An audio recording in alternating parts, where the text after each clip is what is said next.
All right, welcome back to the Run.down over here on the Strickland Podcast Network and the Strickland YouTube channel. I got Jeff with me, aka Frank Barrett119 on Twitter, and I got Tyrese with me here, aka London's Theory on Twitter.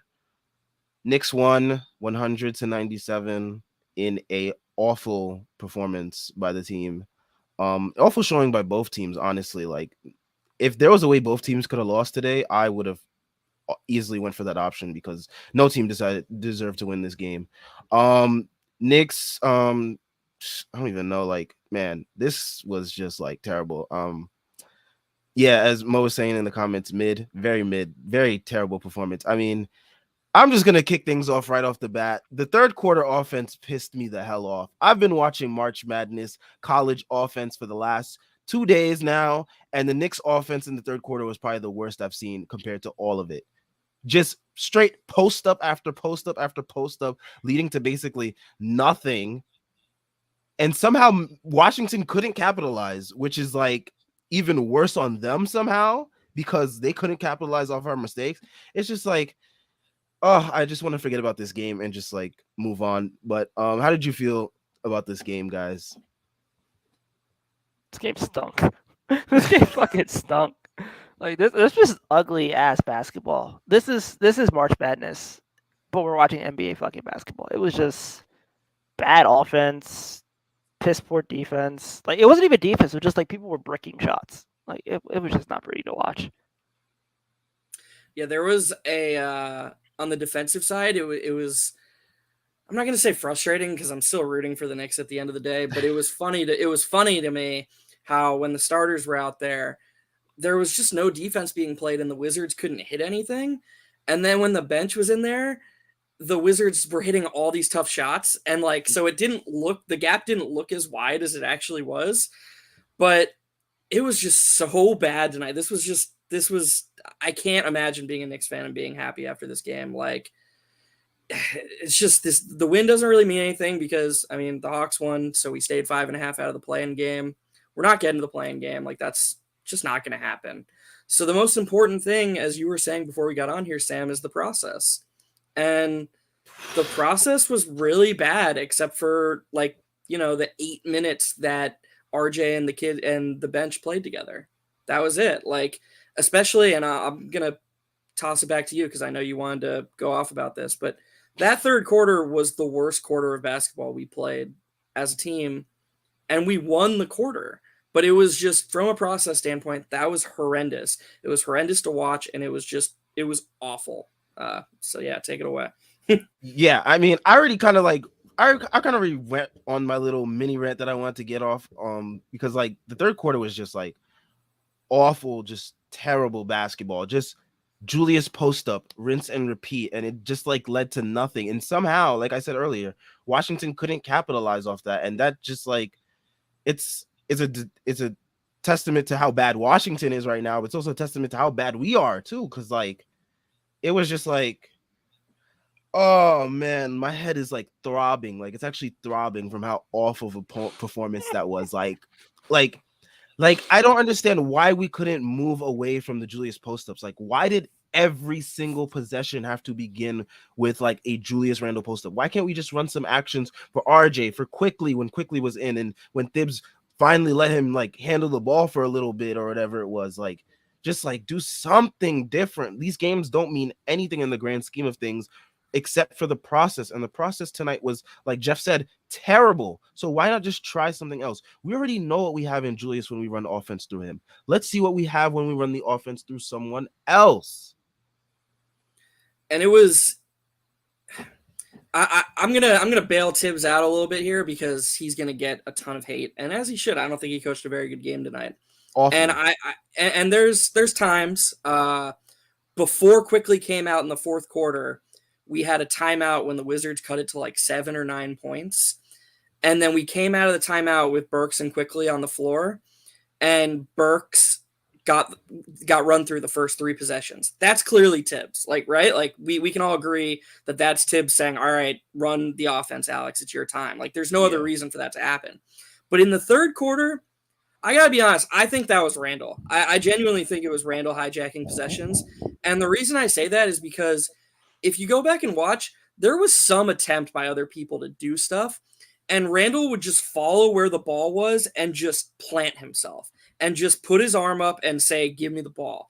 And so there's nothing you can do if you're the ball handler if Randall's not even going to set a screen, if he's just going to plant himself there. We actually saw what it looks like when you try to do something, and that was the play when Ish Smith was defending Randall. Randall did the same thing he does.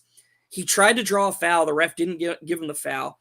Randall kicks it back out to Quickly, and he reseals in the post, and Quickly just says, "Fuck this. I'm not tossing him the ball again," and penetrates, and Randall doesn't move. He literally just stood there. Randall Quickly penetrates around him and finds Grimes in the corner, and we get a 3 out of it. But it was still like a weird, aesthetically weird play to watch. And that's what happened. That's when I tweeted out, "Oh my gosh, this offense is so shit. Oh my God." Because like I was like, what is this? What is this? Like, come on, what are we doing here? Like, move out the way. It quickly wants to penetrate. Let him get to the cup. He's been doing that with so much success over the last 5 weeks or whatever it is now. Let my boy rock. Let him get to the cup. Like, he's trying to lay that shit and use it in the way. Like, bro. Like, bro. Like, I don't even know what else to say at this point. Like, bro, just move. Set a screen. Like, get him the mismatch. Let him get to the cup. Let him finish. Like, bro, like, it doesn't have to be the Randall show every time, bro. Like, we know what you did last year. Like, bravo. Like, bro, like, this is a new year. Like, it's RJ. It's Quickly time. Like, bro. Oh my gosh, yo.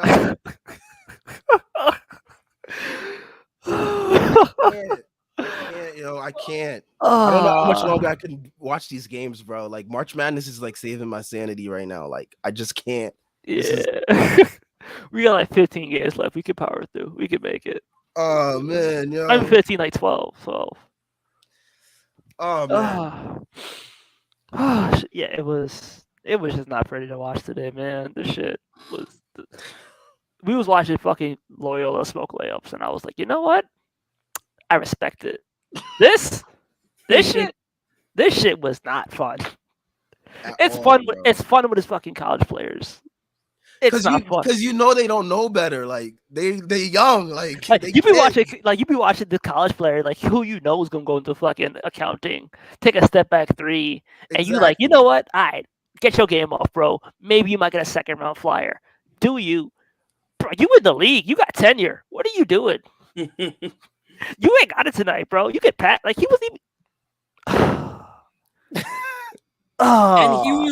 And he kept passing up good shots.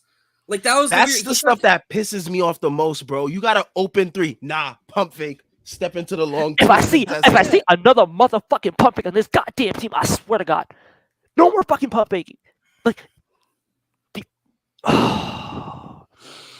it's like if I see another pump fake. I called it early in the season when I saw him and Tatum taking long contested 2s. I called it Kobe syndrome. Like those two, they had the Kobe syndrome bad. Bro, and it was just why? Like, bro, you don't got it. Like, stop. You get it in your hand, just catch it, shoot it. Why you got a pump fake once? He'll pump fake. You got like an open. Like I remember, like second quarter, he got like open, like quickly, like penetrated and passed the ball out to him, and he was top of the key, open, mid-range jumper. He instead of taking the mid-range jumper, he pump fakes it, dribbles, and then takes a step back jumper. It went in. Yeah, I know exactly what you're talking about. Yep. That's what I hate, because when it goes in, he's encouraged. He's like, "Oh yeah, I got it now. Yeah, like, I got it now." Just like when he plays with himself, he's so solid. But why do you have to do the fucking tween hezzy? You don't need to tween hezzy all the time. Like hell, Bucky Quickly has the same problem. Quickly has that same problem. Like you got like an open shot top of the key, who like pump fake it. Like why? Why are we allergic to open shots? Like we generate like our shot quality has been like top of the charts like the entire season, despite the fact the offense is fucking garbage. And a lot of it has to do with the fact that like aside from the fact like, we're not hitting shots, but like we just fucking don't pull. Like we're allergic to pulling. I don't get it. Like the only person who like really pulls is like Fournier, and even he has his moments of just like pump fake. Yeah, I would say I would toss Grimes in there too. Grimes Grimes and Fournier too, who let it fly. Early in the first half, both Quickly and Randall had, and I 100% agree with you, but both Quickly and Randall shot off the catch and both missed, and I was like, God, we're never gonna see that again. Like I was like that's the end of that. They missed one, so back to their bag. Yeah, they're automatically discouraged from taking them again as soon as they miss. But like as soon as they hit like one of those weird step back contested long ones, it's like, oh, gotta keep shooting those because that one went in. And I'll it's let just Quickly like, rock with that though, because like at yeah, because least call Quickly's young and like Quickly has a tendency of hitting those anyways, especially when he's hot too. It's like, oh I mean, man, we could talk about Quickly. I mean, like, because Quickly another was good game from him. yeah. Yeah, he was phenomenal. He weirdly got pulled in the fourth, and that's like him and Mitch. They weirdly both got pulled in the fourth quarter, and then that's when Kuzma turned on God mode, and the Knicks almost lost the game. Yeah, Man. I don't know why Quickly got. I understand. I mean, I guess I get it. He pulled Mitch because they showed they were going to go to hack, but he made the 2 free throws, and like I know, being results oriented is dumb, but like 15-point lead, he just made 2 free throws. It's not a guarantee they're going to go back to it after he makes 2. At least make him go back to it one more time before automatically pulling Mitch. And I hate to like be down on Tibbs showing any tendency to go small because I want him to go small more. But like Mitch was, I mean, I'll let Tyrese take this one, but because he loves Mitch, I think Mitch was maybe our best player besides Quickly tonight. He had like 11 offensive rebounds, 10, completely 10. dominated Staps, and he was just. I thought he was great on both ends. Yeah, I mean, Mitchell fucking Robinson, baby. We buy the fucking stock. I bought the dip. Mitch coin is fucking going up. Like, God forbid a fucking young player struggles sometimes, but oh my fucking God, young players cannot struggle. But when it comes to fucking, RJ Barrett fucking shot like shit tonight, and that's whatever. Like, he's young, but like Mitch Robinson's just as young, like a year older, and people are like, oh, he struggled against like a upper half center. I can't believe it, dude. We can't pay this guy, and he fucking goes off against KP. Fuck KP, but like KP is still like an above average center, I'd say. So He's still 7'3", and Mitch was just like tossing him around like a rag doll. Like, exactly, like he had 18 and 11, but he only took 9 shots, like, and a lot of those were threes. Like, and he did a noticeably better job, I thought, of handling the whole 5-out offense. Like I thought, I know Staps hit a few threes in rhythm, and that's gonna happen. But I really thought he did a good job balancing when he had to chase him on the perimeter and when the Knicks had a hedge coming and he could kind of keep a foot in the lane. I thought he did a really good job defensively handling that than he usually does.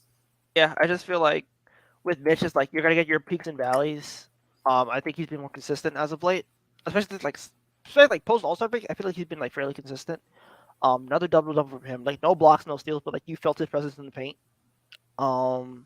They definitely were like affecting shots.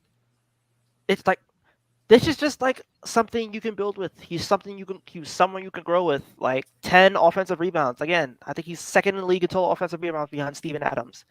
I think he's like second in offensive rebound percentage. Like, regardless of what you want to say about like his skill set or whatever, he is a gifted offensive rebounder, and he's somebody who's gonna like put pressure on defenses because he's just insanely bouncy and like has insane touch. I just like I can't speak highly enough of his skill set because his skill set is something you can mold into something like really good.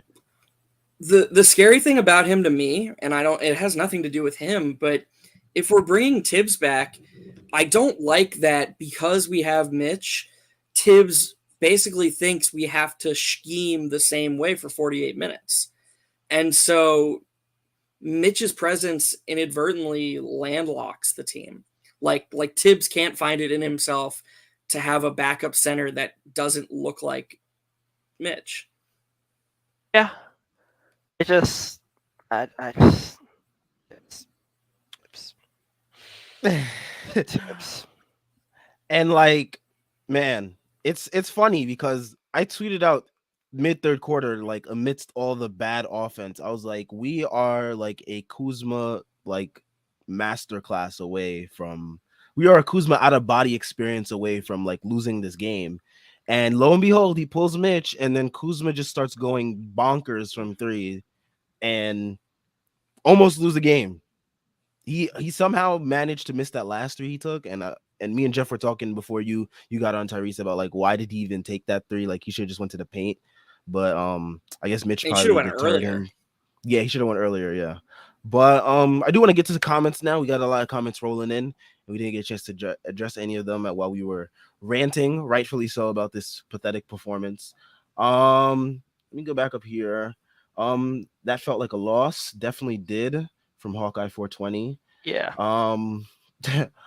We should be on a 6-game winning streak, but Dibs. I don't like Memphis was weird, and who else we losing before? Oh, Brooklyn. Oh, I can't blame Tibbs for like Brooklyn. I really can't blame Tibbs for Brooklyn. I think I don't know how much you can blame Tibbs. Like maybe Memphis, but like I don't know if I can like blame Memphis him for sure.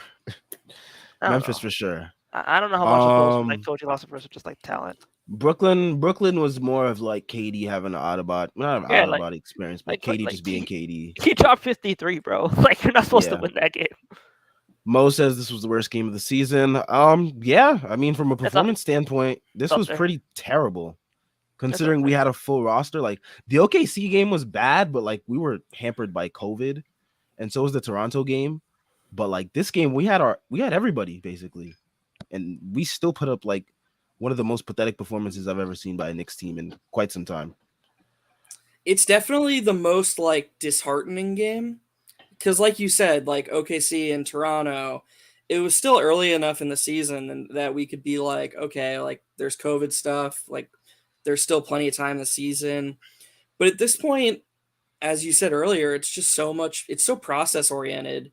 And like I tweeted from the Strickland account and got a little pushback, but like we lost the first 8 minutes of the quarter and Tibbs didn't make a substitution. Like that's a constant thing with him that pisses me off. It's like it's like a rule of his that he cannot break. Yeah, and so I just don't understand like what the point of the end of the season is. I don't get like if you like I obviously know that in his mind he's like, oh, we're trying to make the plan, but he's not an idiot. He can't just be an idiot. He right like he has to know.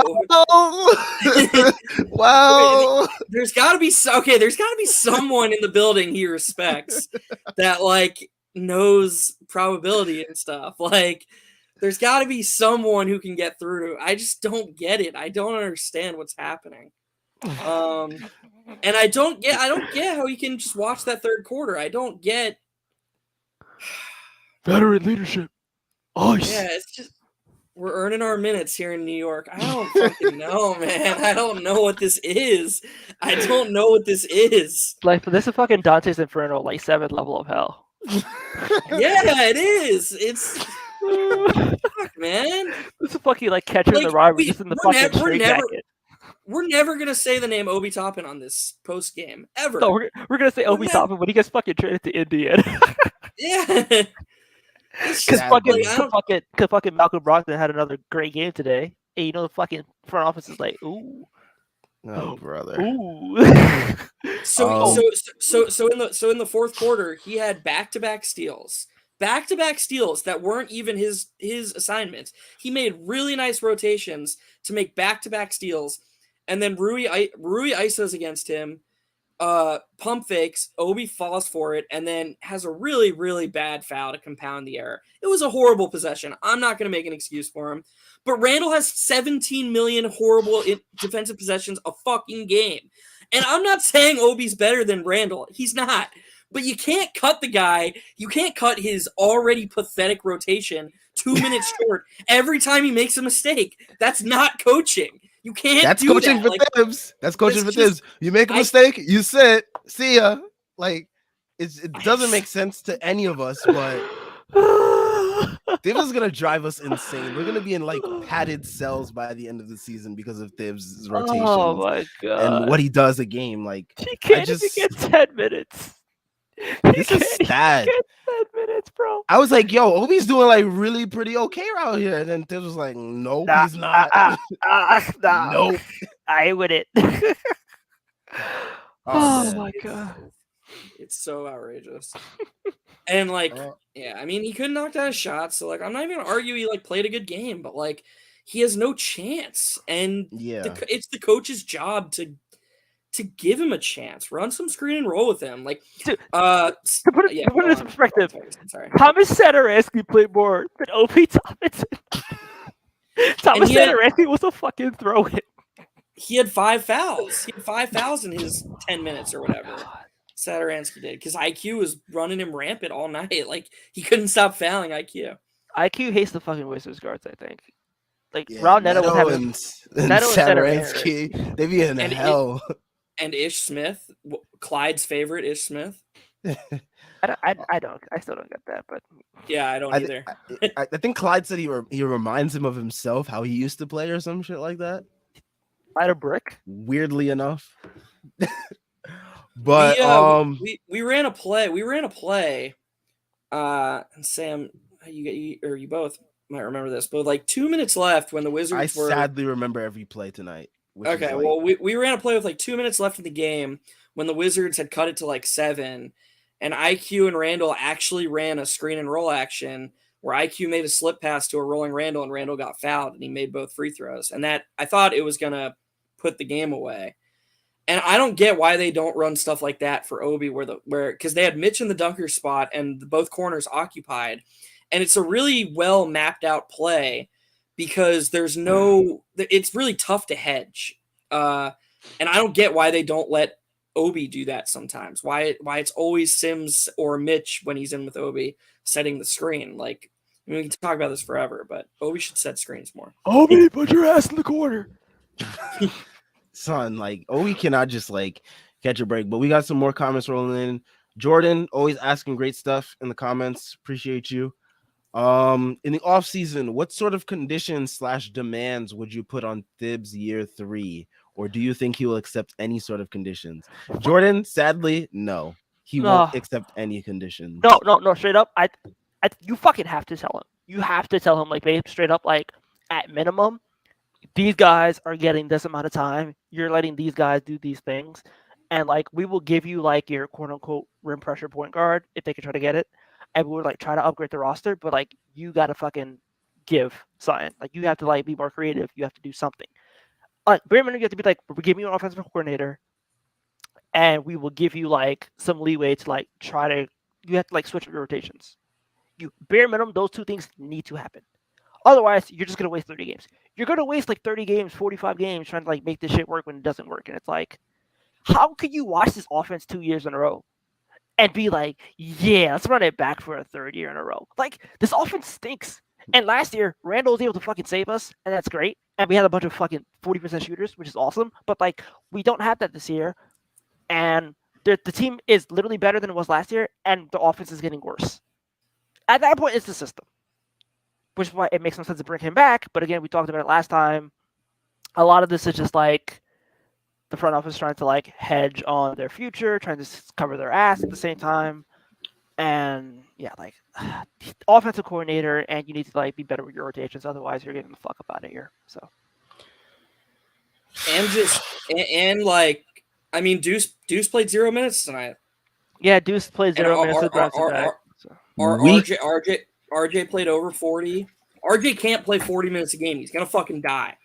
Like he's gonna actually die. Dog legs. Dog legs. He can't play 40 minutes a game. I know, and it's so funny. Like, oh man, Knicks Twitter has really like opened my eyes to so many different things. But you'll see people who will quote RJ being like, shit, man, I'll play 48 minutes a game. And they'll be like, see, Tibbs is right. And it's like, no, RJ's a 21-year-old kid. Of course he thinks he can play 48 minutes a game. It's the coach's job to be like, no, you can't do that. Like, this is fucking insane, man. I can't do this shit for another. What do you mean he can't play 41 minutes a game? Ice! Quarter! Like, I don't know how anyone can watch what we've been watching lately and be like, yeah, Thibs run it back for a third year. Same captain, things. My captain. Same everything. Let's run it back. With the ship. Like, I don't understand how you can watch all of this unfold and not think he has a hand in any of it and be like, let's run it back because of continuity and continuity.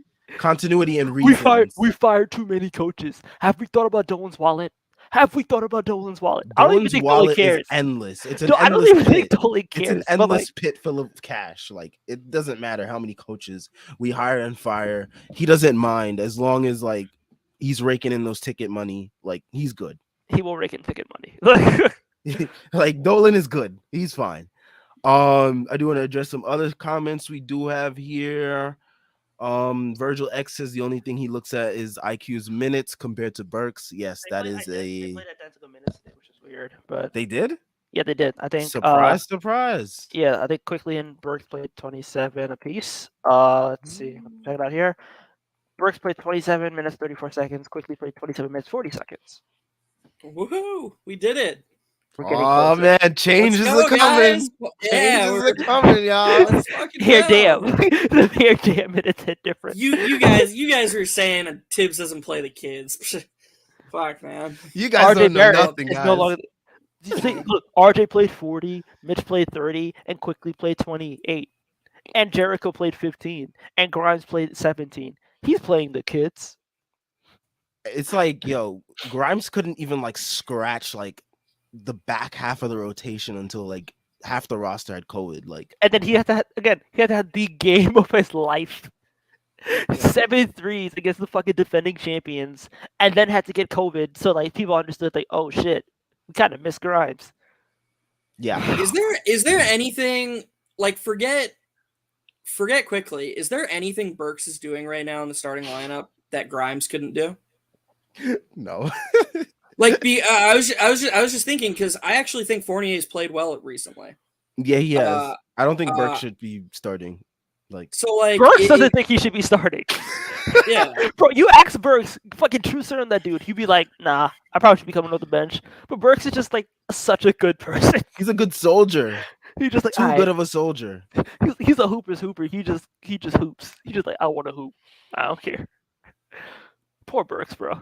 yeah. You're right. He just seems like such a good dude too. Like I can't get mad at him because like I just feel bad for him.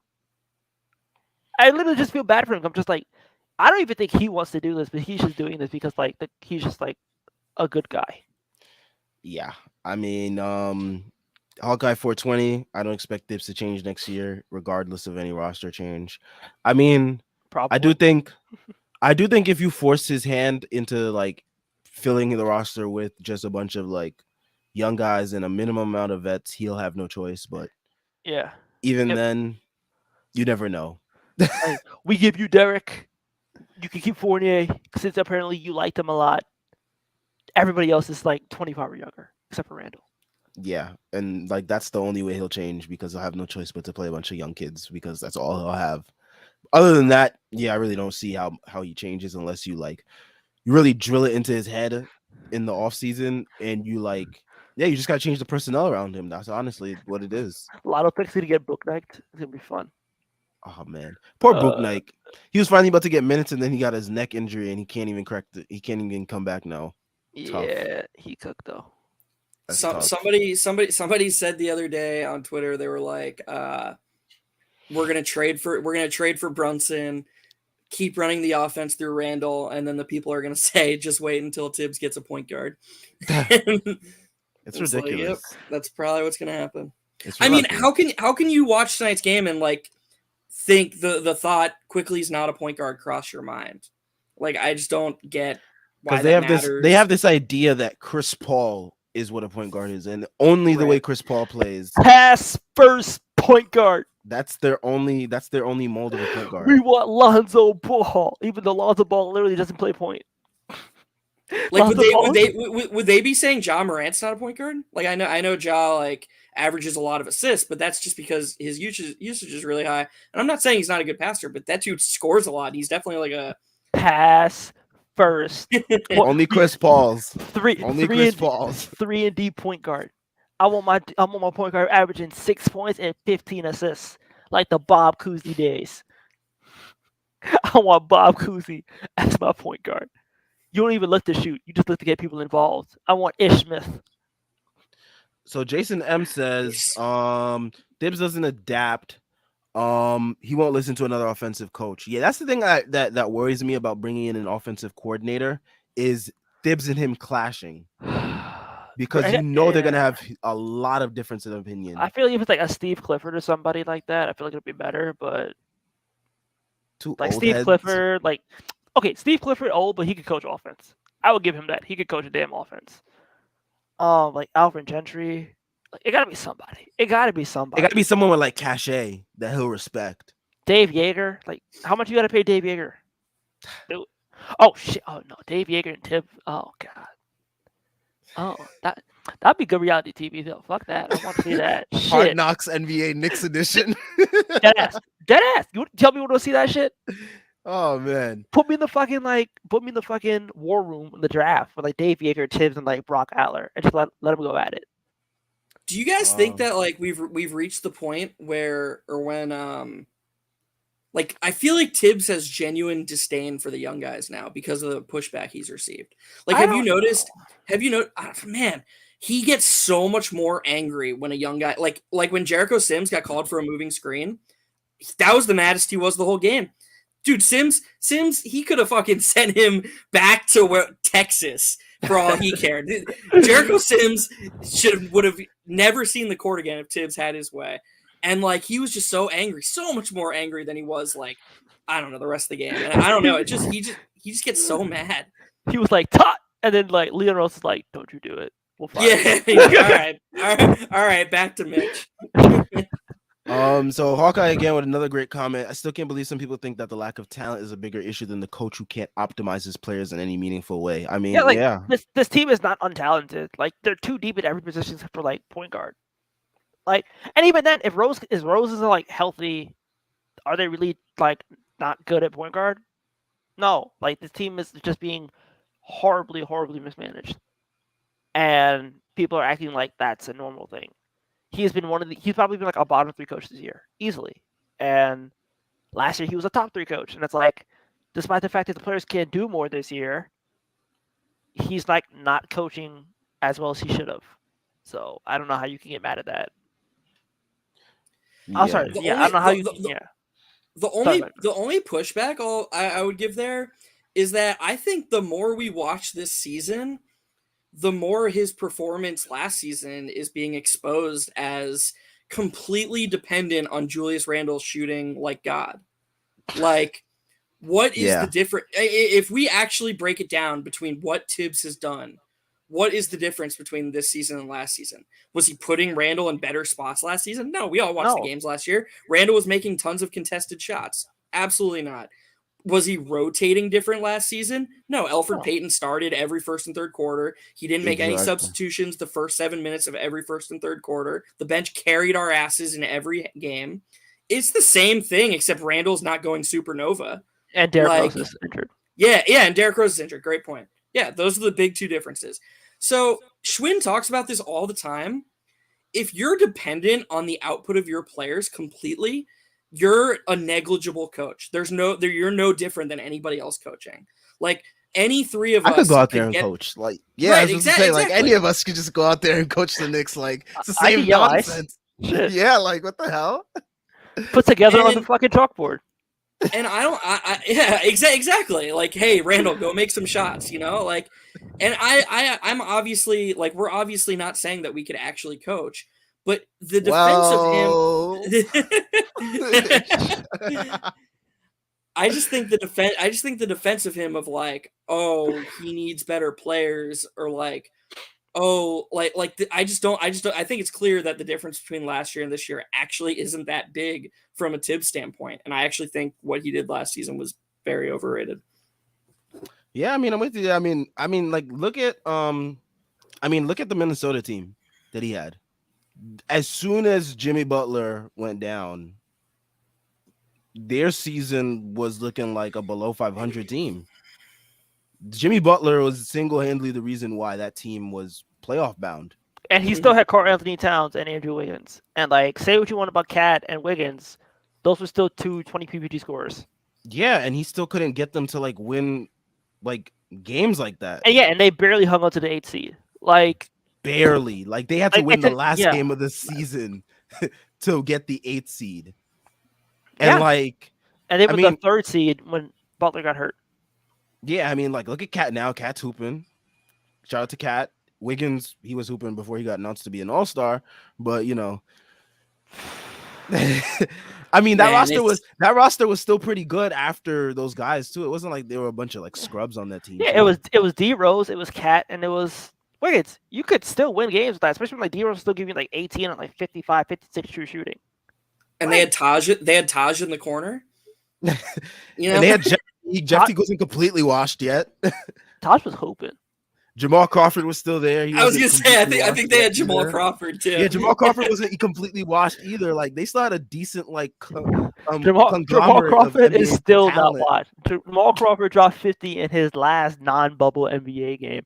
Put some respect on that man's name. Give him a tryout.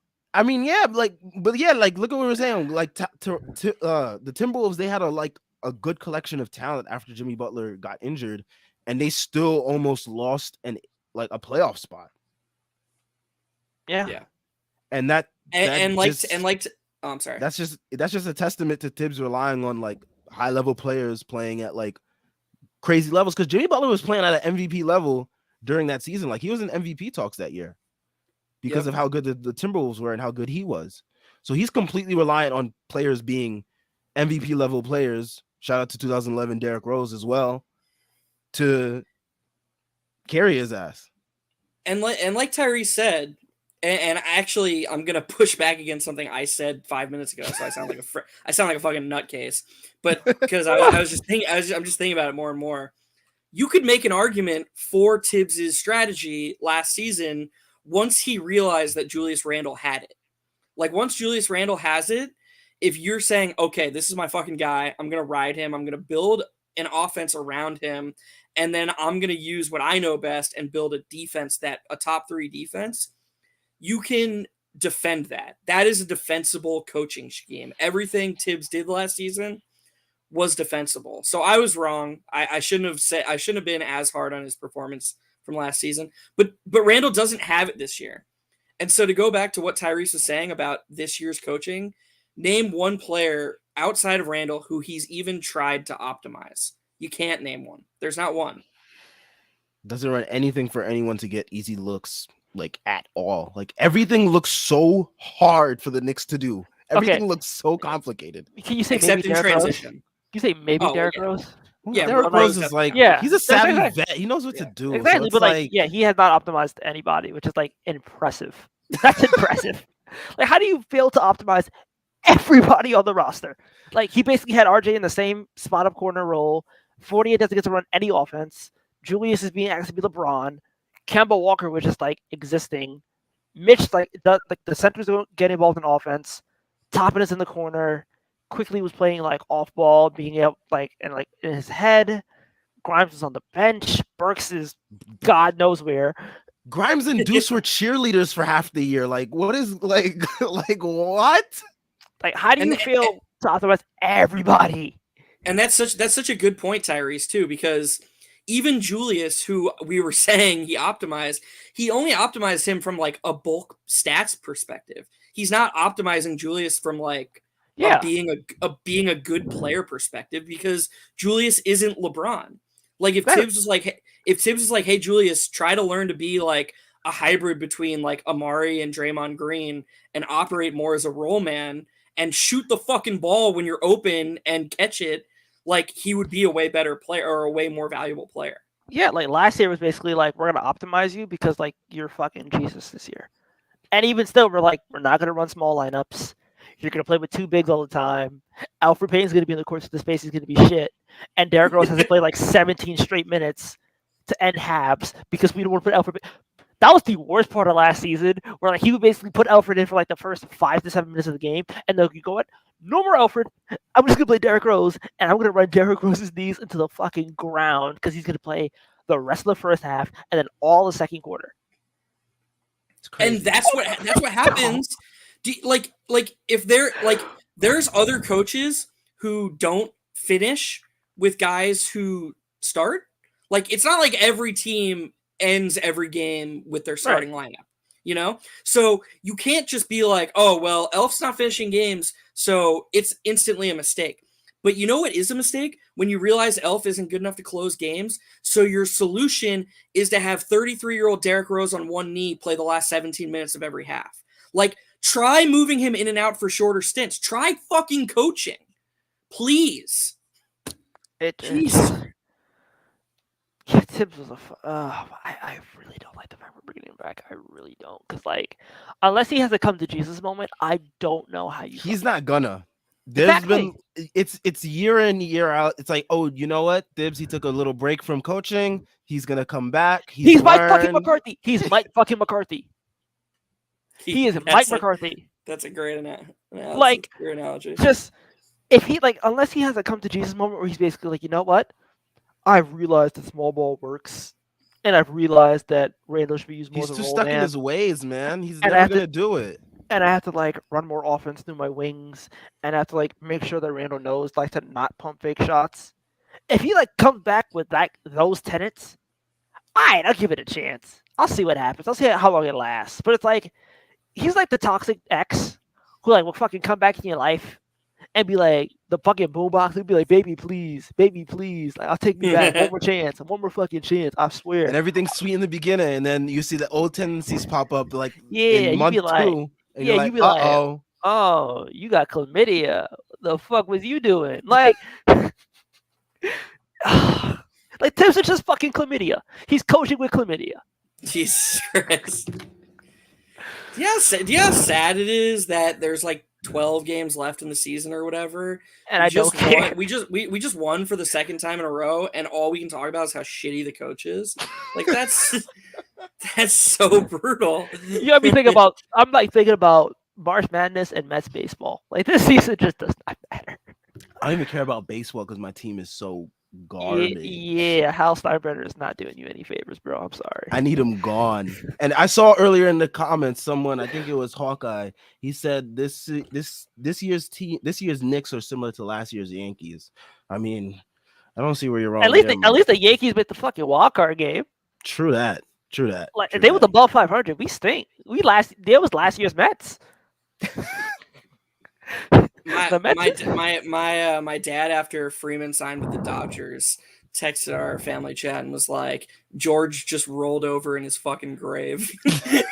Because like no way with George alive does he let the star free agent go for 6 for 160, and not just be like, all right, here's 200, like take it. Fucking Hawkeye says his point was about the amount of worst losses. Yeah, Yankees had a lot of ugly losses last year. The Mets fucking lost to the goddamn Pirates. I was there. Oh nah. I saw Marcus Stroman give up a homer to a fucking pitcher. Oh nah. I bet you're glad he's gone now though, because he was talking a lot of that. He was talking a lot of cash. He blocked me on Twitter. I'm glad he's gone. He is sensitive, bro. He is sensitive. I tweeted it once. I was like, "Why does he walk up to J. Cole music?" And he blocked me for it. That was the only tweet I had about Marcus Stroman prior to him blocking me. That's crazy. There's a question for you in here, Tyrese. We did sign Farron Hunt to a 2-way. So do you have any scouting on this guy? No. From what I saw a little bit, like I think he played with the Texas Legends, which is like the Dallas G League team, and like he's kind of a stocks dude. Like I think he's more of a big. He's not really much of a wing. He's like a big, do it all kind of big, where like he could like pass, block, or steal. I think. But yeah, like I don't expect anything. Like Samanic is better than him. I was trying to say that, but like Samanic is like MIA. So yeah, he's hurt for the rest of the year, so it doesn't even matter to keep him on the roster. Yeah, so Samanic is better than him. So like I don't really care about Farron. Samanic was looking like a god in the G League. Him and Deuce was killing. Yeah, him and Deuce were like just smashing teams. Samanic was literally going to be like probably one of like the best G League players, and like until he got hurt, and then when he got hurt, it was just like like legitimately people were like, I would probably take Samanic over Obi, and I was like, I can't really refute you because he was cooking. He was cooking, dude. He was. But I thought he was gonna get a chance to get a call up, but I definitely thought he would, especially with the COVID thing. Like I thought he would definitely get like a call up by somebody. We also the Atlanta Hawks playoff series and thought the team needed changes, but Thibs thought, nah, I'll just coach the exactly the same way. He didn't change until the second half of game 2, and that's when we finally looked like a competent team and were able to compete. It took him fucking like 3 games to bench Alfred. It Like was once ridiculous. once it got to the point where basically like he was not benching Alfred, like he was basically like playing Alfred like 4-5 minutes, and then would like bench him the rest of the game, would not even play him the rest of the game.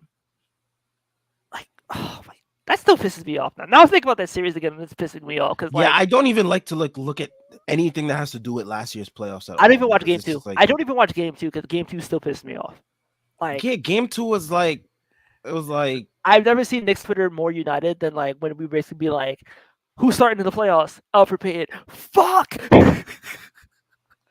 Oh, every God. day it was like a countdown till when the starting lineup got announced, and then we would just all be collectively upset, even though we knew it was gonna be Alfred. Literally, I should be like, "All right, come on, Tibbs. We like game 60. Change it up, please. And then you see it started like you just like this nigga. Like, ah. There were so many games too where like it was such a weird feeling because we were amidst this Cinderella story season, and every game when Elf would play, I would be like, "Come on, just have this be the game when we're so bad, with him on the floor. Tibbs has to do it." And like there were a few games where I was like, "Come on, he cannot start him after that. Like he can't just bust that lineup out And again." the worst part And was like Alfred was like healthy.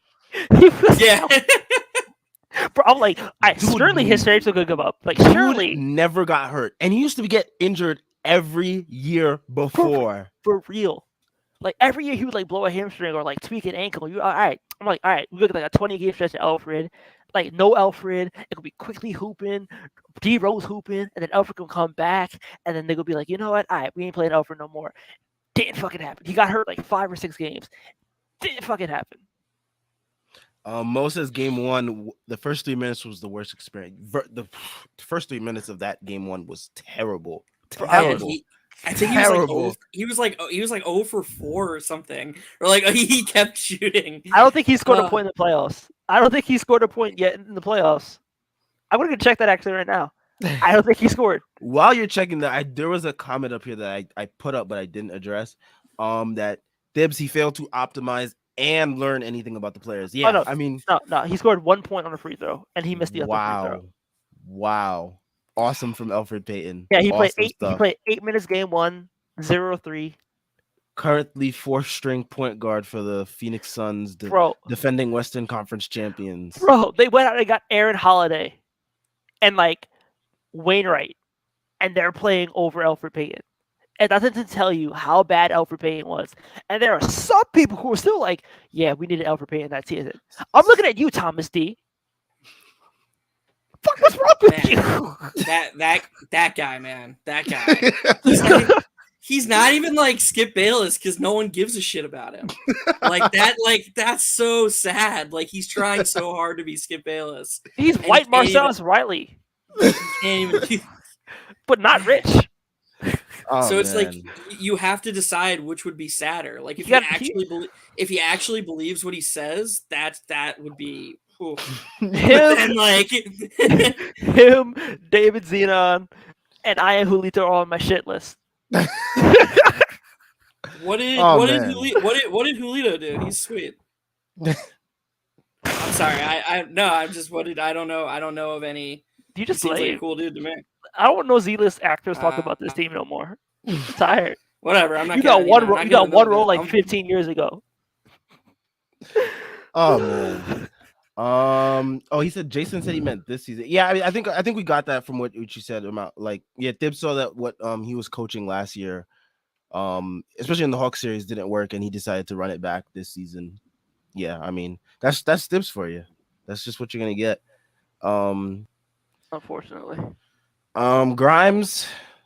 Let's talk about Grimes. I guess Grimes, he looked okay. I guess back in his like, what was it, 17 minutes he played.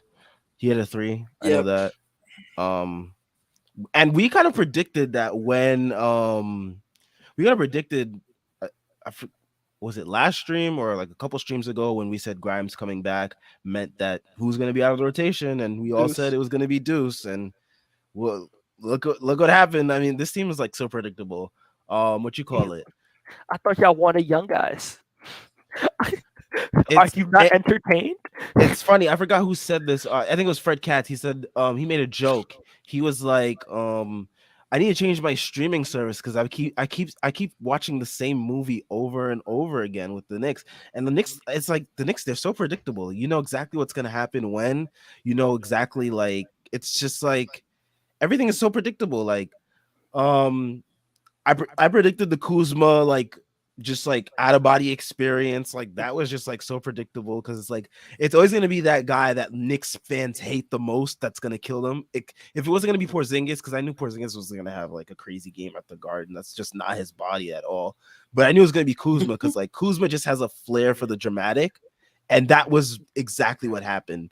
Um, I'm surprised we didn't lose, which was okay, I guess, but not really because Tyrese, where are we in the tank standings now? So we were tied with Washington going into this game, and now we are 12th. So we are like plummeting in. If you are team lottery, you are losing. Yeah, we're probably gonna finish no lower than 12th. Because I think Atlanta's Atlanta's 500. So And like we're not gonna jump. Silver does not bangs with us like that. So we're not gonna jump. yeah, we gonna get Tyree Eason or like I'm cool with that. I'll take Tyree Eason. Or like something like fucking Sochan or Bochamp. Maybe a Dyson Daniels.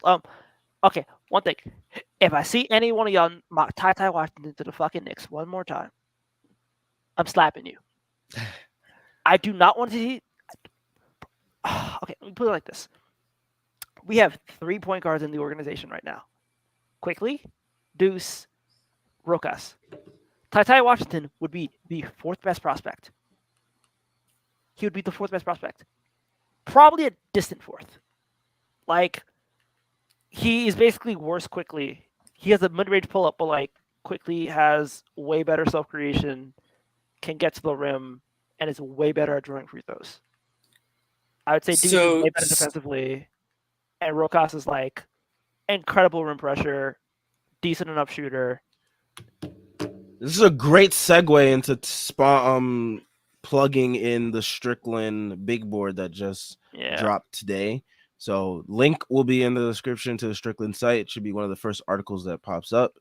The draft guys over at the Strickland, they did some analysis, and they dropped their big board of the, what is it, like 30 prospects, Knicks centered, right? Yeah, Knicks centered, which is kind of like lame because like this draft doesn't really have something the Knicks can like use. It's just a bunch of like wings and guards that like don't matter, but like it's specific. Yeah. Wes is already doing naked push-ups for Ty. I could see that. I mean, bro, it makes no sense. He makes no sense here. He's worse quickly. If you're gonna draft Ty Washington, just play quickly and like either trade the pick or just draft the wing. Like you're better off just trading the pick than drafting Ty Washington with the pick. Yeah, Jason M says this is the worst draft for the Knicks. Yeah, I mean, if you're talking about like what the Knicks need the most, yeah, because we kind of already have a gluttony of all the like positions that we need. I mean, I don't really see what you can draft for the Knicks. We have a bunch of guards, Deuce, IQ. We have wings, Grimes, RJ, Cam. Got a power forward in Obi. We got Big and Mitch and Sims. I mean, like, what are we really drafting here? Like I mean, only thing you could really you're only drafting is you're drafting for like the sake of like just like I guess like strengthening your war chest of assets that you have, I guess, at this point. But like even then, like if you draft, it's a diminished asset because they won't play. True. So like basically, like if you're going to the draft thinking like, oh, we need to get Ty Washington, like unless you have a plan for that draft pick in like the next 2 years, where like even if they sit this year, like next year you consolidate stuff and then they can play next year, don't fucking pick. Like you're better off just like trading the pick. Legitimately, especially if you're bringing Dibs back, don't draft anyone.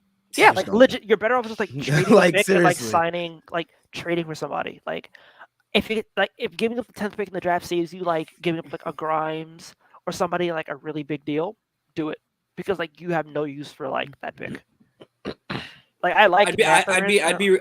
I'd be really surprised if we didn't trade the pick. Sorry to Yeah, interrupt you. I think they're gonna trade the pick because I don't see any reason to keep this pick. I Yeah, really especially don't. if you're running back with Thibs, and Thibs is gonna have a say in the decision of this pick, like he's had in every year, apparently somehow. Yeah, They're like gonna trade it. He's gonna be like, hell no. Did you see what I did with these guys last year? I'm not playing these young motherfuckers. exactly. Get Like this out of my face. I just like because there's already so much of a glut. Like you draft someone like Mathurin, right? And I would like Mathurin, but Grimes, IQ, Fournier needs to play if he's going to be on this team. Cam, there's 4 people already, and then you have someone like Deuce who could also play the off guard minutes. Like there's just like no minutes to go around, and it's not because like the team is bad. It's because they're being optimized bad. Because like these are all good players, so like it's got to happen. Like either they're going to like draft a pick, sit it for a year, and like let them develop, or you just trade the pick. But they need to play in like the first 2 years of their contract. Brent says, overall, we would have been better having this level season last year. Last year's top picks on this roster would be fire. Uh, that would I like gotta if we think okay. back. Who were Remember, last year's top picks? so like you have I'll look it up now, but like Pat in the top 12, you had we just look like late lottery. James Booknight, Josh Primo, Chris Duarte, Moses Moody.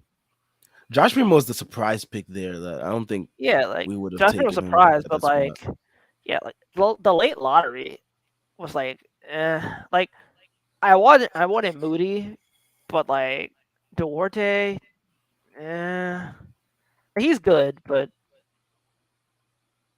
yeah, like the late lottery did not move me. I found value more towards like yeah, like it was really just the top end. Because Maybe then they it's would have like took Duarte, as Jason M is suggesting in the comments, because they seem to have really liked Duarte yeah, they were gonna take in the Duarte 100%. process. They were moving up for Duarte, but even then, like I don't know how much better he is than Grimes. Yeah, I don't think he is that much better than Grimes. I think Grimes is way better than him as a defender.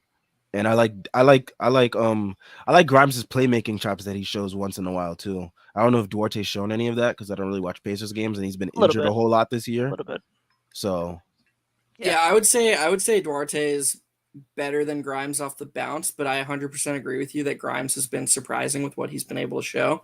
And so the gap isn't as big as people thought it was going to be coming out of college. But I would argue that Grimes is definitely more plug-inable to like any good team right now. Yeah, And like that's his floor. Like his floor right now is just like he can be a rotation player on any team in the league like the Lakers because would he's have been right all for him. Like right. if you gave him Yeah. to the Lakers right now, they'd be like, "We found fucking steal the draft. Like we're saved. Like he's better Austin Reeves. Like Right. yeah, They might even trade THT for him. I don't know. Like that sick prospect THT. first team man, all scammer.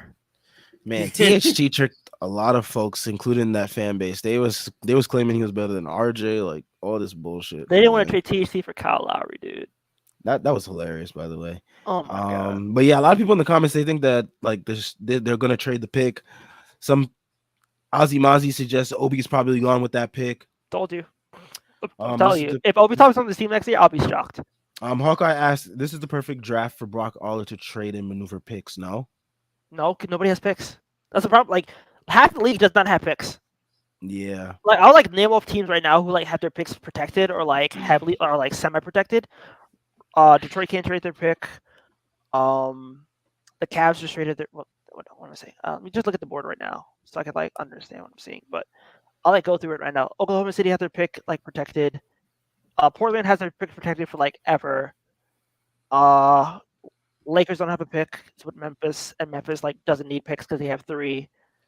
this Not trading anything. Houston's not trading anything. this feels like when in 2K when you sim too far into the future and like teams have traded like a million times over and there's like Yeah, one team with like 10 picks in like the same draft.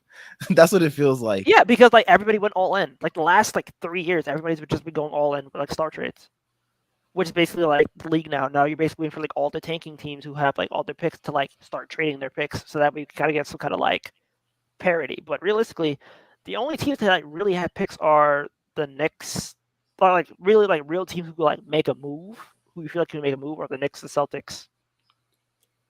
because Sixers just made their move. So who's like who would you say is like a middling team, like a team that's behind the curve on a rebuild, but definitely needs to like think development and rebuild that we could trade the pick to and maybe get a player from? Who would be interested in drafting? Who would be interesting? Who would be interested in drafting in the spot, presuming we have like the 12th pick? I'm trying like who is a good team like that? Like I was thinking like the Wizards, but they Wizards don't can't really trade their have pick. it. They can't trade No, their no, I'm pick. saying we could give them our pick. Yeah, For they'd a have to player. For right for a player, but I can't think of a player the Wizards have Yeah, that we would want. yeah, like Yeah. trading It's really is bad. tricky. It's really tricky because the teams that are like in that spot, they don't really have a player that we really could use. I mean, I think we should just offer the world for SGA. Like, I think Yeah. that is like, Yeah, I think that is the trade. I basically been there. I'm like, just give whatever you need to give for SGA or like a Donovan Mitchell at this point because like you have nothing else. You have nothing else to do. Because clearly SGA is ahead of Presti's curve. Oh yeah, Curve? for Curve? sure. Curve, yeah. Sure. And so it's time. Like it's time for SGA to, or it's close to time for him to max out on getting like the Value. best return he can, and the Knicks can offer a great return. The Knicks would basically offer like the 10th pick, 223 picks, 2025 pick. The Pacers don't Pacers, but like you're not giving up the 10th pick for the Pacers for Brogdon. If you give the 10th pick for fucking Brogdon, holy shit! What the? Oh man. Well, but Yo, nah, you gotta give that's up that. hilarious. Okay, bro, I'm not even like. If you want to get Brogdon, sure. I don't even want Brogdon because like that dude cannot even play. He hasn't played 60 games since fucking Black Panther came out. Like, like, come on. Why did you choose that as the like? I know the year it came out, but fuck, man. I was just thinking fucking 2018, and I'm like, what the fuck? What happened in 2018? I was like, oh, Black Panther. But like, literally, the dude cannot play 60 games. You want a rotation of like 2 injury-prone point guards?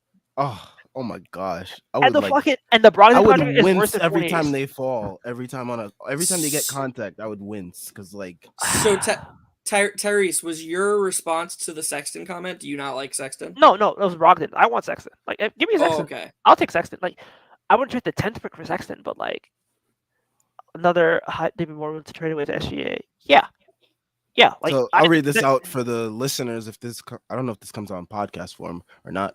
If it does, I'll read this question out or this comment out for the non-visual people. Conspiracy theory: if OKC gets another high 1-3 pick, they'd be more willing to trade away SGA given they are planning on tanking again next season and his max kicks if they get in. Ivy, they probably trade away SGA. So are we like praying for like OKC to get a top 3 pick now, or is that what Yeah. we're doing? We're praying for, in my opinion, 2 things: and OKC to get a top 3 pick, and the Jazz to lose in the first round. Oh, for Yeah. sure. Yeah. I don't even think we have to pray for the Jazz to lose in the first round. I think that's just like inevitable at this point. Like, if they get the Mavericks, it might be close. I think the Mavs beat them, honestly. Yeah, but we want Jalen Brunson too. Do you don't want win. Jalen Brunson or do you want Spider? We could get both. We have salary, buddy. Anyway, I but don't want yeah, 2 midgets in the backcourt. Sorry. man, I just want a bigger guy back there. I don't want 2 guys 6'1" and up, 6'1" and or 6'2". Like, you 6'2" and you 6'1". These bitches, fuck off. All right. No, but like, yeah. Oh, I'm sorry. No, go I ahead. was just gonna say the Mitchell potential trade is why this season is so incredibly frustrating, because IQ is the perfect point guard next to Mitchell. Like, what do you want next to a Donovan Mitchell, Julius Randle, RJ Barrett offense? Connector. You don't need a Chris Paul. You need a connector. You need a defender. You need a shooter. You need all the things that Quickly does really well. Right now, Quickly could be playing off RJ and Randle, getting more time off the ball, gaining chemistry with RJ and Randle, and we could trade for Mitchell, and our starting lineup could be IQ, Mitchell, RJ, Randle, Mitch. I would be shocked if IQ doesn't go back in the deal. That's a good point. IQ has to go back in the deal, like, at minimum. I think we're at the Maybe you point keep where we Grimes. have enough prospects where he can stay. I mean, like, okay, like think about it though. Like, what's your other prospects? Grimes. I feel like you probably would want Grimes in that situation, wouldn't you? Like, you Yeah. feel like you have to keep one of IQ or Grimes because like Yeah, you Grimes could do. like slide in 6'5", big wing, POA defense, can cover for Mitchell really well, and like Grimes and RJ in the wings, that's really good. You guys are I 100% agree with you, but my point still stands with Grimes, and I guess my point was more about like the stupidness of like trying to force people into positions. Like Grimes would fit in that starting lineup too, You Mhm. guys because are Mitchell and overrating. You guys are overrating the picks. The players in that range are not that good. Yeah, the players in that range are not that good, but I'm not giving up a top 10 pick from Malcolm Brogdon. Yeah, you got to think of the player that you're getting back for the pick as well. Like Like he Malcolm gets hurt. Brogdon Yeah, he gets hurt is one more time. That's one of the worst contracts in always the league. hurt. So like, I'm not giving up a top 10 pick for a guy that might play 55 games. Might Might. like that's like a big risk. Like we traded for Derrick Rose. We gave up Dennis Smith Jr. and like what, a second? Yeah. And Dennis Smith Jr. is not even in the league no more. So like we basically give up a bag of chips for Derrick Rose, Yeah. and he's another injury prone guard. So it's like, I don't even think you should give him a first. I don't even think you should give him a first. Like legitimately, you probably give up 2 high seconds. like Just be Indiana might be demanding a first, but like they're not gonna get a first. Like no one's Okay, giving who- up a first for Malcolm who wants Brogdon. Malcolm Brogdon right now? Honestly, The Lakers are probably the only team that desperate, and like, what do they have to give up? they had to give up, THT and yeah, like a bag of 2025, 2025, 2027 first. So a bag of unless you would Doritos. yeah. Like they don't have They- much to give up. a bag of Doritos. They Bro, don't have Brogdon- much to give up. Brogdon and AD, that'd be nasty. Oh, That should be like a new sitcom, like Palenka going into his office this year, like, all right, boys, what do we got? You know, like what moves can we make? Like what are they gonna do this summer? Westbrook for That needs to be Brogdon the and sequel to Buddy. Winning Time. That needs to be the sequel to Winning Time. That really A comedy based on this past season for the Lakers. Rob Pelinka just Ah. walking into the office like Jeff said, and like, what do we got? What can we do? We got THT and what else? What can He's we like get? checking. He's like checking the answering machine every day to see if anybody's called about Russ. Anybody call about Russ today? Nah, nothing. No, it's like Shit. Tommy Shepard calling to laugh. It's like, you guys got fucking fleeced and you give us a pick. And then he hangs up. Jason M says to that point, they got a first for LeVert. Well, the Cavs are desperate. So they wanted to cash in on their season now and like where they are. And they felt like LeVert was the best wing option available for them because they wanted to strengthen their wing. And Plus Sexton got they hurt. gave up a first. Yeah, and Sexton got hurt. And they gave up a first. And I don't think it was worth it because LeVert is always hurt. As the And Brogdon is 30. Lev hurt. And yeah, Brogdon is like way older than him, right? Like 3 Yeah, years older than him. like Brogdon is 30 and just got I'm extended gonna- for 2 more years. I'm gonna push back a little bit. I agree with you guys that the Knicks giving up their range first round pick is too much for Brogdon, but I think they get a first for Brogdon. I think they get like Probably a from a Maybe. team that's more desperate. Probably like Yeah. like a lot of protected first. yeah. I think they get a lot of protected first for Brogdon. Yeah, I can see that, but like, I just wouldn't do it. And I think I'm also just higher on him than you guys seem to be. I think Like, when he's healthy, yeah. he's really good. Like he fits when he's healthy, but he's never healthy, which is kind of just my problem. It's just like I don't Right. want a situation where like I have to Derrick Rose and Malcolm Brogdon out of the lineup. Yeah, I have no argument with that. Obviously, I would do it, but like, yeah, that's like Plan Z. Zion Jordan, please don't spam. I saw the comment. I'll get to it. Zion or Spider SGA in the offseason, which is most realistic out of the three? Who do you want most out of the three? Who's the easiest to get out of the three? I don't think any are easy. Zion's probably the most realistic because Zion can like sign a QO and be like, if you don't trade me, I go to the Knicks. Meanwhile, the other guys are under contract. it just depends if we keep Randall or not. Yeah, If we get rid of Randall, I think Zion is who I would want more than anybody. I think I think Um, Randall would go back in the deal. Randall would absolutely go back in that deal. So I don't think it's about keeping Randall, but like Zion could basically be like, I made $100 million before I stepped on the court, and I don't want to be here. And if you trade me, I like won't sign the qualifying offer. And if you trade me anywhere else, I will sign the qualifying offer, and you will get like nothing. So Yep. Yeah. qualifying offers, like he's probably the only person in the league right now. Maybe if like Luca decided he didn't want to sign his offer, but like Zion could literally throw the QO because like any team in the league will pay for Zion right now. Like you're telling me right now, I could get like 27 and 4 the last time he was healthy, even if he's hurt. You'd be like, all right, he's Embiid. Like he takes like a year off and he comes back and he's like incredible. Like you'll take that risk. Like fucking San Antonio will take that risk. The Kings will take that risk. OKC will take that risk. OKC would literally give up Takei to take that risk. So Who would you two prefer between SGA and Mitchell? Mitchell. For timeline reasons, probably SGA because he just matches up with a lot of our core that we would have left probably after the trade. I don't know.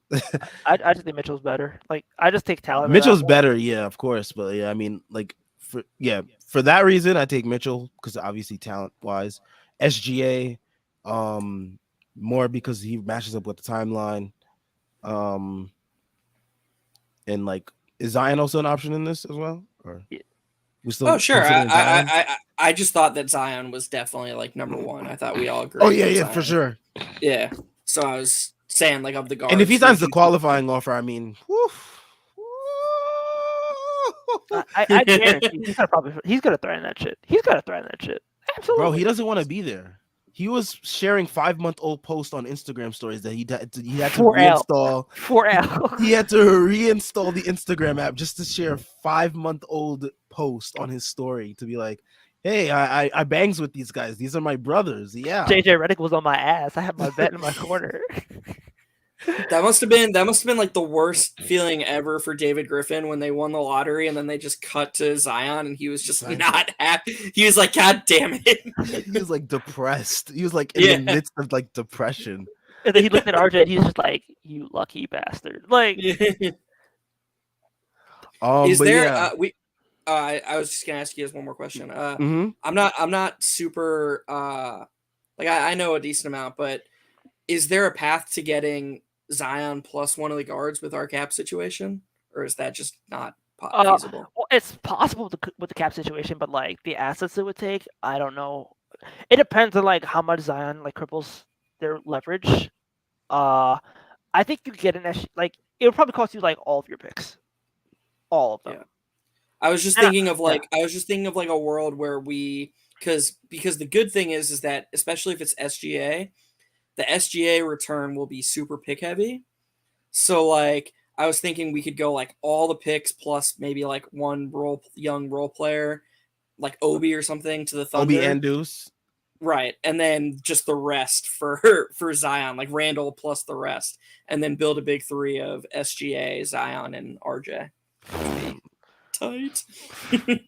Does any of Burks, Fournier, Obi, Rose get a first round pick and return on draft day? No. Yeah, those guys, they're not gonna garner that type of load. Taz, thank you for the question, but Burks was close. Like at the start of the season when he was shooting lights out and he was playing the actual position he's supposed to play, he would have gotten a first round pick at the trade deadline if we just kept him there. But then Thibs tanked his value and there you go. Thanks, Thibs. And now he can't shoot layups.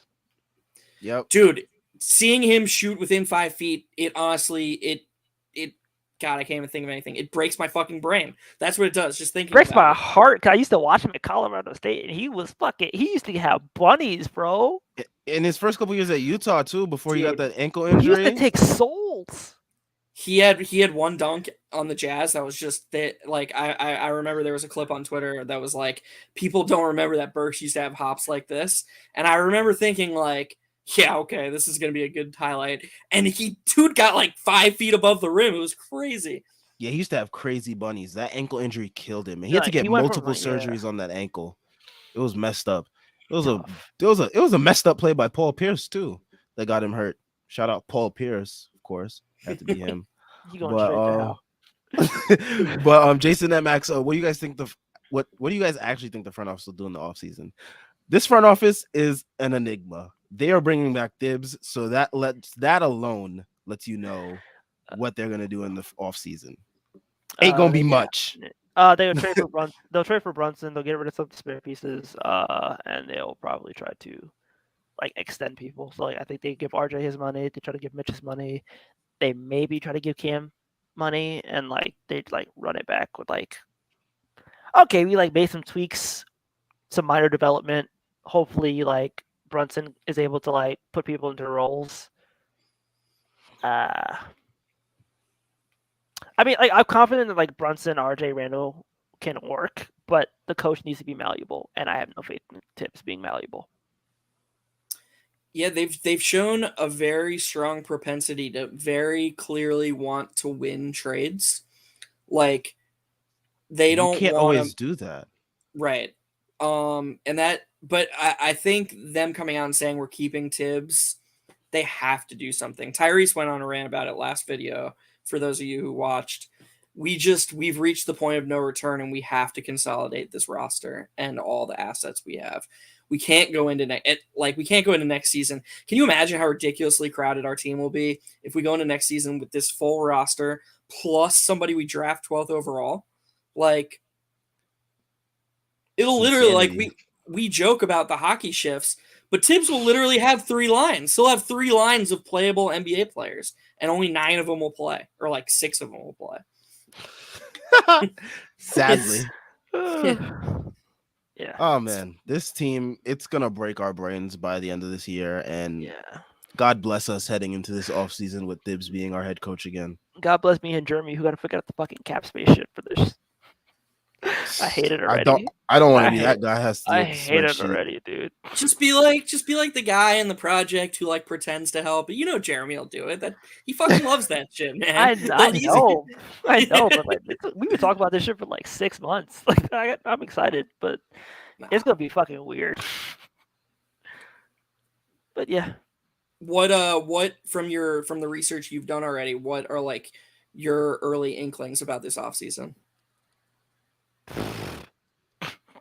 Sorry, is that too vague a question? No, it's just like I think RJ's gonna get fucking paid. Like the RJ thing is gonna be the weird one because like I think he's gonna demand max money. I think he has a case to make for max money. I don't know if he's gonna get max money, and I don't know if that's gonna like loom over the team for a year. Oof, that's the worst part of it. If it looms over the team for a year, Because again, like you it's think gonna be about it, messy. New York media with contract negotiations. Oh, yeah, recipe for disaster. I don't know if he gets the max because like again, I think he's like this stretch he's played on is max worthy, but at the same time you have to realize that like I don't know if this front office is gonna like try to. I think the front office tries to win contracts.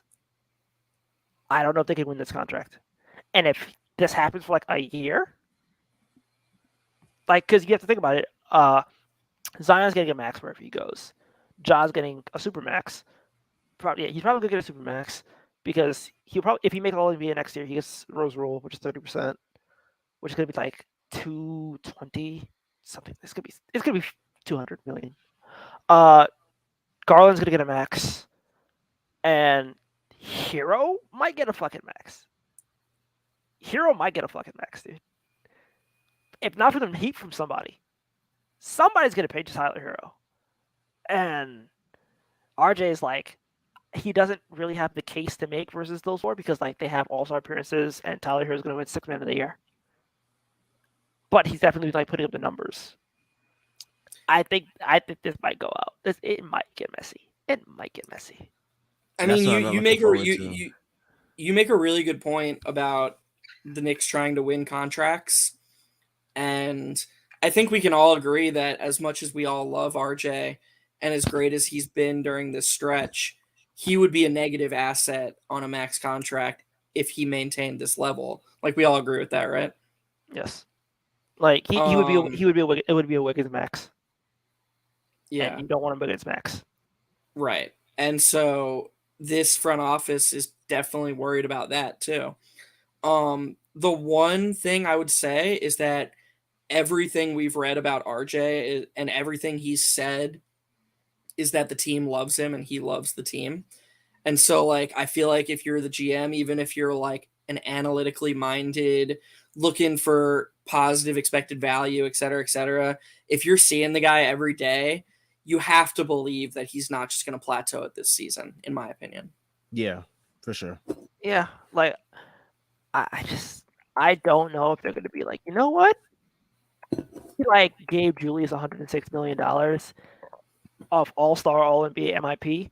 We're giving RJ Barrett 5-1. I think it's like one. What's the max? Let me check. I'll check out max It'll contract. be it'll be it'll be it'll be 125, 180. right? I think it'll be no, not. 180? You're looking at 180. Whoa. Okay, let me see the Michael Porter Jr. contract because Michael Porter Jr. Oh got a my max. God. Yep, maxes are no joke. 5-125 is like John Collins money. Yeah, Okay, I yeah. don't know And why. John Collins Maybe, don't even deserve that. Yeah. Sorry to say. Yeah, maybe yeah. I was thinking 5 for 150. I don't know. They'd have to wait till next offseason to do that because you can't give a 5-year contract unless it's the fourth year after the offseason. So yeah, a max contract would be 172. That was from last year. The cap's going up, so probably be like 178. Jeez, it's a lot of They're money. not, yeah, I just realized that. Yeah, they're not doing that shit. Fuck that. They're not doing that. So contracts. They just might. They just might. Honestly, if the Knicks want to get ahead of it, I think they make them. Yeah. I think they make him earn it. and They make him earn it. I think the way he's been playing recently, you just gonna have to. Like, there's too much momentum going his way. Yeah, but at the same time, like if Brandon Ingram's gonna get a fucking max, he's not gonna get a max, bro. DeAndre Ayton went I to the fucking mean, finals. they He's in not gonna get a max. they in New Orleans. They in Phoenix. This is New York. I cannot see him get a max, bro. I said it last time. I was like, I saw it a couple of ago. Like, I think he gets a max, but like, I thought about it. And I'm like, I cannot see this front office going. You know what? We just like got a fucking MIP, All NBA, All Star on a 4-106 with incentives to get it to 4-117, and now we're gonna give this guy who, again, as much as we love him and as much as he's done this season, did jack shit in terms of like accolades or like get anywhere, and it took him realistically until 2022 to like get started. I can't see him going like, okay, there's a good 3-month stretch. We're gonna give you a max. I can't see it. So I think. What about the like the Charlie Ward curse? That's kind of hovering over them. Yeah, like I said it too. Like, but again, if they sign Mitch, they break the curse. That doesn't count. Yes, He's not a first round pick. He's not a first round pick. So like a multi-year extension, it hasn't happened since Charlie Ward. But I think the Charlie Ward thing counts more so towards first round picks because they haven't done that for a first round pick. Fair, but like they haven't signed anybody. But like regardless, I do think the Charlie Ward course looms. But like, I feel like if you're the Knicks, you're probably going to be like, you know what? We'll give you the max if you prove it, or like we'll give you like 4 years. We'll give you like 120 million. But then again, it's like if you're gonna give up 120 million dollars, then like just bite the fucking bullet and give the max. So I don't know. Yeah, I think they'll do it. He was the first. He's like the first high draft pick since what, Ewing, and he's like, and he's been playing pretty consistently well. It's like you kind of just have to do it at this point because it's like I think they I really if you make him earn it, it's gonna turn really messy, and you just don't want to turn your young guy off like that. Like then again, I feel like if he gets an All-Star bid next year, I think they'll be like, all right, cool, we'll do it. We don't care. At that point, like he makes an All-Star team, we'll give you the max. But like, I can't see them going. We've won every contract, and like every contract we have is like team controlled or like significantly below market value, and then immediately going, huh. I think it's because he's younger too. The other guys that they've made contracts with, they're all older guys that have been farther into the careers. Like Julius is like 27. Yeah, but Burks and all those guys, they're all in their 30s. Like but like again, MVP candidate. He was an MVP candidate, and he signed for less money than John Collins. I think they knew the regression was coming. Holy shit, Davidson. But but yeah, I think they probably knew that a regression was coming from him. I think that's why they gave him. I think it was that though, but even still, we'll see. We will see. I think that's all we got for today. I've been on here for an hour and a half, chopping it up, Knicks, venting, ranting, laughing, all that good stuff. Thank you all for who tuned in, commented, asked questions. Very good questions from everyone. Brent says, what is the definition of an MVP candidate? Wasn't Randall like 7th? Yeah. Okay, still, like he was a top 10 player in the league last year, and he got rewarded like a top 10 player because he was all that NBA second team. Anyways, thank you all for tuning in. Make sure y'all check out all the links in the description. Everything Strickland related is there. The site, Patreon, merch, all that good stuff. Support us any way you can and continue to tune into these post game streams. We got who's next? Mates. Huh? We got the We got you. Jazz. Yeah, the Jazz The next. Jazz Sunday. Ooh, that is going to be a rough one. We will see you guys on Sunday after that game. Maybe it will be a terrible loss because the Jazz are a top team in the West, and we just barely beat what was it, like a 10 seed or whatever it is at this point. Like, oh man. Anyways, we'll catch y'all after Sunday's game, and peace.